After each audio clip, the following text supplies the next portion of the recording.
صار ليش قد ما شايف الإمام بالرؤية، هم مو بالخارج، وين بالرؤية. أسأل نفسي سؤال، صار ليش قد ما شايفه بالرؤية. يوم من الأيام اجى أحد الأشخاص دخل على واحد يسمونه روحاني، خلي ذهنك هنا شوية قريب. فاجى واحد قال له أنا أريد أشوف النبي بالرؤية. قال له ما تقدر، برنامج صعب. قال له بلكي أرتبها. قال له البرنامج صعب، روح. قال لابد من ذلك، أريد أشوف النبي بالرؤية. قال له بسيطة، تطبق البرنامج، احلف. قال له خلاص احلف. قال له تعال لي باكر الصبح، ما تتناول ماي، قلاص ماي لا تشرب من الفجر، من صلاتك إلي. هذا صلى واجى الفجر، هذا صاحبنا الروحاني محضر له سمشة شاويها ومخلي له ربع كيلو ملح عليها. قال كلها. أكلها كلها. قال له ما تشرب ماي وتجينا الظهر وما شارب قطرة ماء. وراح هذا ورجع الظهر هم محضر له سمشة ومخلي عليها ربع كيلو ملح. قال كل.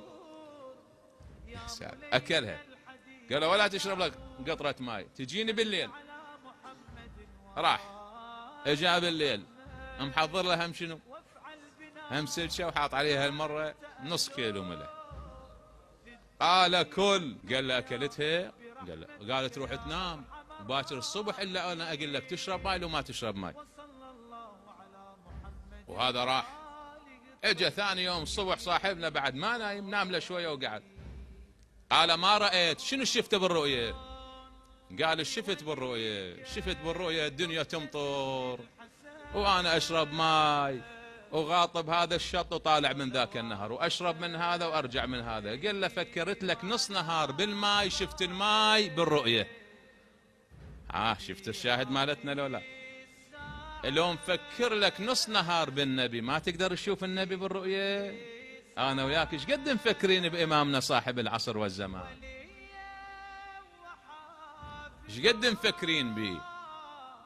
فكرين بيه 24 ساعة، فكرين بيه نص النهار، مفكرين بيه ساعة، فكرين بيه نص ساعة. ايش قد أنا وياك إن علاقة بالإمام واكو تفكير بالإمام سلام الله عليه. شايف شلون لو لا؟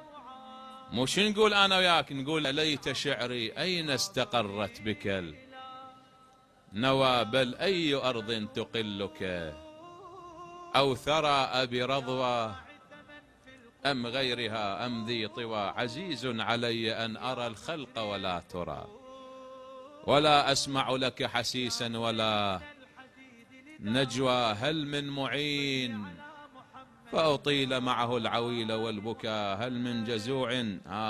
شوف ذني هو يبتشن. ودائما أقول لإخواننا إذا أنت شوية عندك صدق هم الإمامك، احفظ ذني هذا المقطع الأخير وامشي وانت تمشي، وكل ما اشوف لك طريق فارغ تقول له ليت شعري أين استقر. انت وينك سيدي؟ هيك يكون حرقة بالإنسان قلبه حتى يفكر بالإمام عجل الله تعالى فرجه الشريف.